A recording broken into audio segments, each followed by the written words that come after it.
Cinquième séquence des exercices avec le ballon, donc on va explorer ce qu'on peut faire par exemple, il y a encore d'autres choses qu'on peut faire, mais si on met le ballon contre le mur et donc on cale son dos. Et c'est un ensemble d'exercices que j'appelle Balou contre son arbre, ça me rappelle des bons souvenirs du livre de la jungle. Voilà, j'ai fait un peu de placement de produits aujourd'hui avec Disney. Donc on va se mettre en appui sur le ballon, trouver l'endroit où on a les pieds légèrement vers l'avant, de façon à créer un peu une diagonale, un angle où on peut mettre de la pression. Et on va le mettre le ballon, on peut le mettre dans le creux des reins, on peut le mettre sur le sacrum, plus haut, dans les dorsales, jusqu'à la nuque. Voilà. Et on va choisir un étage. Et on peut commencer tout bêtement par se faire quelques petits rebonds qui vont faire des sortes de massages.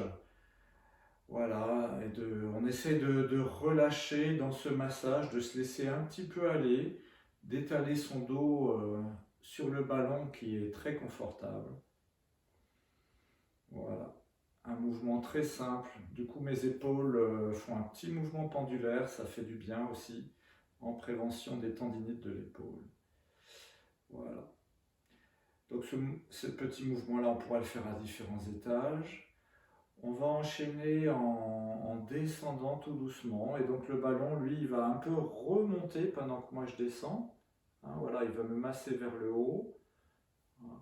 Quand je remonte, donc là c'est un vrai travail de squat, hein, des quadriceps. Bah, le ballon il descend, il me masse en direction du coccyx. Voilà.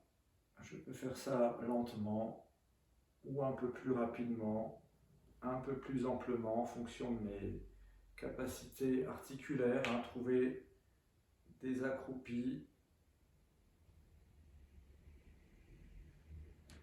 Voilà. Je peux aussi me laisser aller sur le ballon, trouver un enroulement, une extension, la même chose que quand on se couche sur le ballon et que le ballon est au sol. Voilà. Et puis là, j'engage le bas de ma colonne sous le ballon. Je sens bien ma partie lombaire, mon coccyx. Voilà, ça rejoint les mouvements qu'on a fait assis. Voilà, tout se gère de la même façon entre mes jambes, mes genoux, mon bassin, ma colonne. Bien sûr, on va retrouver cette phase de divergence, d'ouverture, d'inspiration. Hein. Voilà. Et on sent comment le ballon épouse les différents contours du dos.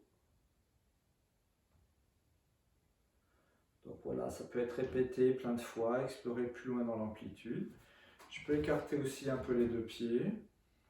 Et pendant que je vais aller comme sur le ballon en mouvement latéral vers la gauche pour moi, hein, vers la droite pour vous, eh bien le ballon lui vient sur mon côté droit.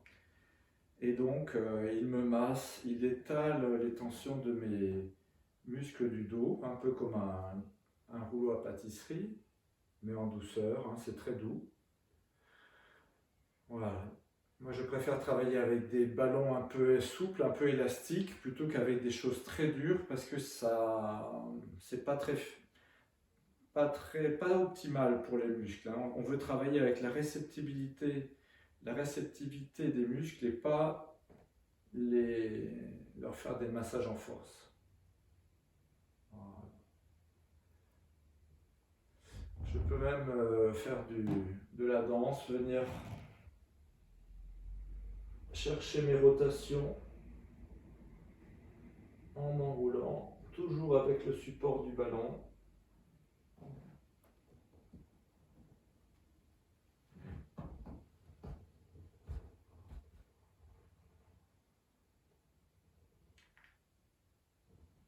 Profiter des postures, hein, trouver des étirements qui se font dans toute la continuité de mon corps.